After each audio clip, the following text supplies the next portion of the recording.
In this movie, I will take a look at some examples of some variable and constant declaration statements.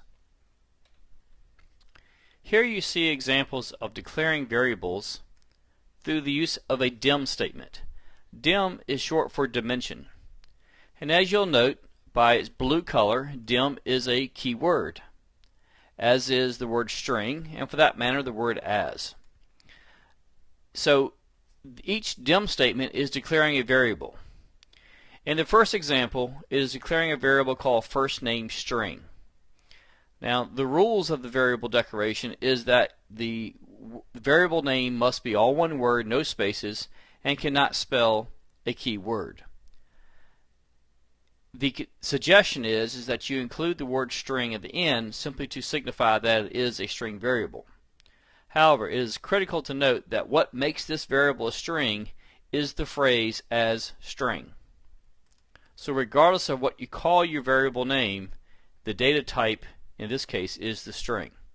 The second example is also declaring a string variable, last name string. The third example is creating a numeric variable, specifically an integer variable. Here this variable, called age integer, would be capable of holding whole numbers, that is, no decimal numbers for data such as a person's age. The fourth example is declaring a variable that is a decimal data type. In this case, the variable name chosen is invoice amount decimal. Once again, note that the word decimal, which is the data type, is included in the variable name itself. Again, this is not a requirement of Visual Basic, but it is a suggestion as a matter of convention. And the fifth example is creating a constant. Notice the difference in the keyword const, standing for constant, as opposed to the dimension statement, or dim. The other difference here is, with a constant, you are assigning an initial value, or the value, for the constant. Since the purpose of a constant is to remain the same throughout the program, it must be given a value. In this case, the name of the constant is minimum amount decimal. Once again, we include the data type in the name itself. The as decimal is declaring this to be a decimal data type. I have the value of 10, but since it's a decimal data type, it is capable of storing something like, say, 10.50. So in this program, we have 4 variables and 1 constant that could be used to store data.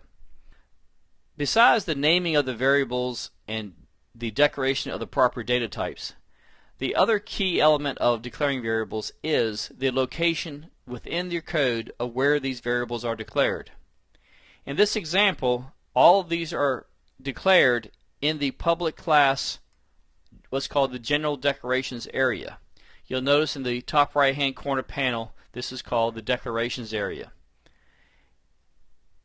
We also need to look at declaring variables in locations other than the general declarations area. Because when you declare a variable or a constant in the general declarations area, you are creating what's called a module level or form level variable or constant.